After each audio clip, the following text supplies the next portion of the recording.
Hi everybody, it's Becca Pati. Namaste. So lovely to be able to spend a little bit of time with you, whether you're watching this in the morning, afternoon, evening, wherever you are in the world. I honor the place where you are at. I'm so grateful to take just a couple of minutes with you in this meditation session, primarily because for myself, I have really struggled over this last little while of where my energy is going. And I would say, I could say this last couple weeks, this last month, whatever the case is, but actually I would say that it's more so in the last couple of years. I've noticed that I have been really putting my energy out in a variety of different areas and not necessarily bringing it back onto myself for rejuvenation and restoration. So what has caused this extreme imbalance is the giving and not the ability to receive, which is really challenging. I think with most of our lifestyles, we are givers for the most part, and to flip that around on ourselves to give to our own hearts and our own minds and our bodies is very challenging because it can feel quite selfish, right? It can feel like we should be donating our time and efforts and energy out here to all of this stuff. And if we were to sit with ourselves even for 15 minutes and have a cup of tea or hang out and read a book, it feels like we should be doing something else. And so I haven't actually made a video in a while for YouTube, primarily because sitting in front of a camera, sharing of myself, and then posting and doing all of the sort of the networking that comes along with getting a YouTube video out has seemed pretty exhausting for me. So I'm grateful at this time that I have a little bit more of a reserve, and I want to share that with you. So this specific session is entitled The Scattered Heart. And when I think of the word scatter, for some reason, I think of something whole being separated into several pieces and being moved into the edges of the earth. I travel a lot, so the global perspective of putting our energies really far away from ourselves seems to be quite appropriate because I've done that, and I'm still a work in progress on that. And I'm sure you too could see where you have been placing your heart, your energy, your thoughts. And this is a place where we can return back to wholeness. The heart is meant to be given, but we are also meant to receive and to take love from other people. But do we accept it? Do we genuinely receive it so that we can fill ourselves up? Or do we feel like for some reason we can't?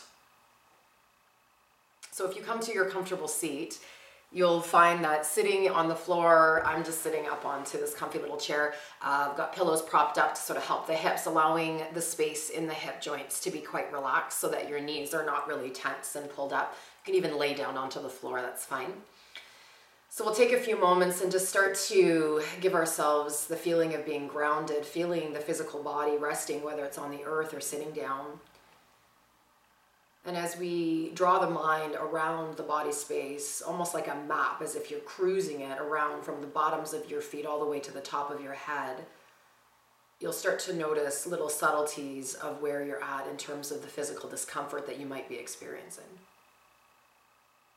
So we're taking our minds away from the everyday ideas of other people and situations and circumstances, and you're pulling it back on your body, which is the most tangible thing we have to really take note.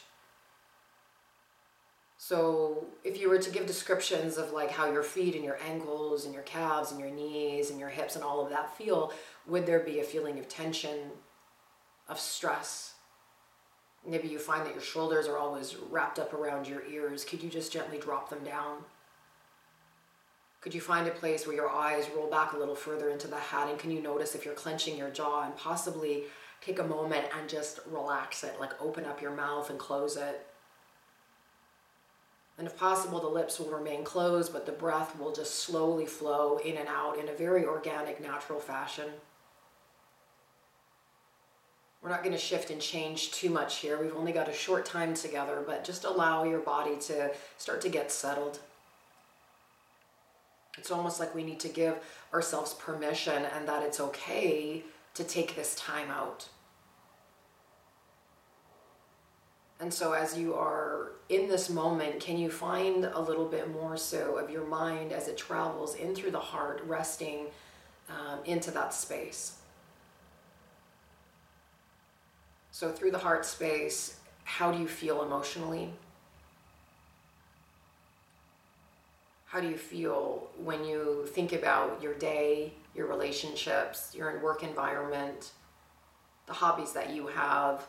You might have mixed emotions. There might be almost a feeling of happiness and contentment on one hand, and then sadness and depression and anxiety on the other. And it's very human of us to almost feel a bit fragmented in our emotions because not everything is always same. So as we dive into the heart space, we can come up with words that are descriptive without judgment. So how you feel is not good or bad, it just simply is, and then we can observe that and be in a place of non-judgment with self. And then as you were to start to draw your mind right up into itself, so the head space, like how do you feel mentally? You might have a very overactive mind like myself that is constantly going, but it could also lead to a burnout sensation where there is a feeling of dullness or a sense of being very overwhelmed. And within that framework, there's not a judgment piece. We're not saying this is a good feeling or a bad feeling. We observe, we watch, we witness, and we check in. Our mind can shift. Our energy can shift. It's a matter of recognizing when it needs to. So as we understand the physical body, we've got our heart space, we've worked up into the mind, just simply being aware of how we actually feel in this moment, drawing ourselves from the exterior to the interior. I'd like you to make your way in your mind down and back into the heart space. And as your breath is just flowing in a very natural way, thinking of the rhythm of the breath being a very calm inhale, a very calm exhale. If you're familiar with any breathing techniques, you can move more into a samavriti, which is the same and equal breath, which means that the inhales will match the exhales. If you've got a more experienced breath, feel free to move into that as well. You might choose to gently do retention at the top of the inhale and at the bottom of the exhale to find the spaces between the in and the exhale. And as your body gets accustomed to this really vibrant, relaxed, conscious breath, we can then clearly start to see what is happening in the heart space. And it's almost as if you're standing as this little being in your chest cavity where the heart exists, and maybe you see your heart as the anatomical heart actually looking like it does. Or maybe you've got that cartoon visualization of what a heart is drawn as. And either way, there's this beautiful piece of us, which is the essence or the ultimate truth of who we are, that witnesses and observes everything from the inside out. And it's with these eyes that I would like us to see the heart. Almost as if you were a bystander observing, witnessing, watching what's going on with all of these emotions. And as you stand closer to the heart space, you might start to recognize or start to see that there are these really interesting lines or cracks in the heart. And one might say it's broken, but I would like to use a different word that is more positive, simply fractured or scattered. And that as you begin to become more aware of the wholeness of the heart, you can see where there are grooves that are existing where maybe there once were not. And this little being inside of you places the hand on your heart and starts to feel the crevices, the grooves, some very subtle, some a little bit more dominant. You might even notice as you look around at the top side of the heart, the bottom side, maybe the back side, that there are actually sections of where the heart resides that is pulled away from the whole. And instead of becoming nervous and scared over why and what, maybe with a subtle observance, you start to recognize where and who and what is pulling your heart apart. And again, without the judgment of saying to self, this is bad or this is good, where is your energy going? Where are we allowing our heart space to travel? We might find that there is something, someone that we could either pull back from, that we could draw away from. And as you witness and you see the beauty of your heart, there's also this subtle awareness of how far we've let some of our energies drift. And so there is a reconciliation that happens in the space where your little person, the seer, the truth of you starts to slowly press the heart back into shape.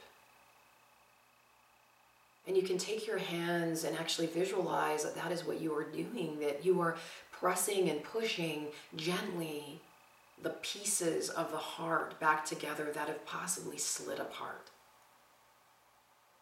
And if you've ever fixed a vase or used any type of glue or any type of paste that makes something become stronger, that is exactly the feeling that you will have as you are working the heart back into wholeness.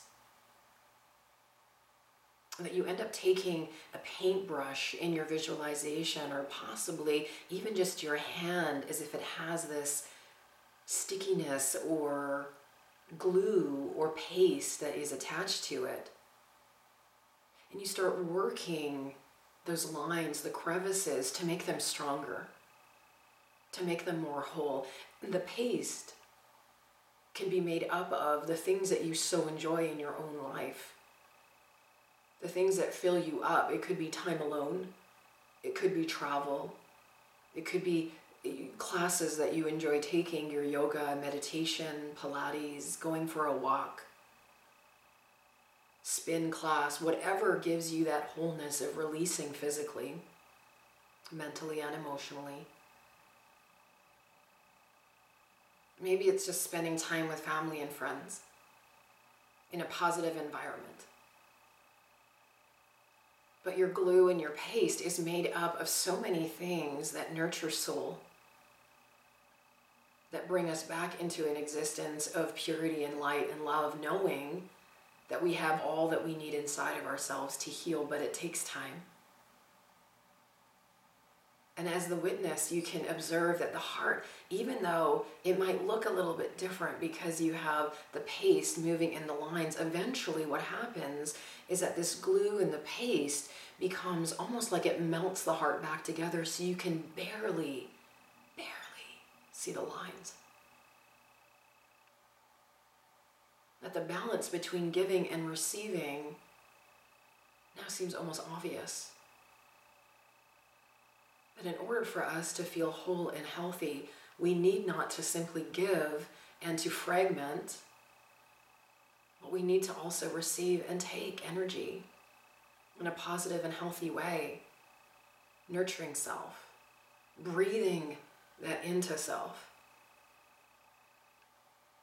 As the mending of the heart is never fully healed, especially just in this one session. You might need to go back a few times, 3, 4, 10, 20, 100, 1,000 times, witnessing where the heart space is at. As you take the next few moments to simply breathe and observe, almost like you're looking at your heart like a beautiful painting. There's no judgment. Simply an observation, pure love, like you are radiating from the inside out. Your heart has the ability to heal, to pull itself back from all of the places and the people that we generally move our love into, which is so beautiful. Where is the love of self? It's there. It's inside of you. We're tapping into it, and we're bringing ourselves home. In silence you sit, lay, kneel. Allow the breath to flow.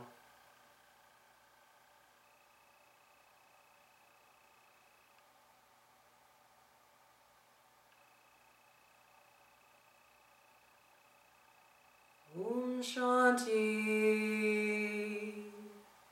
Shanti, Shanti.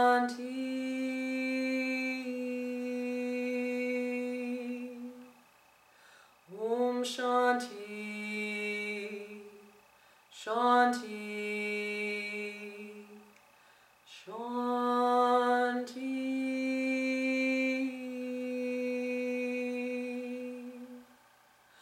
Om peace, peace, peace.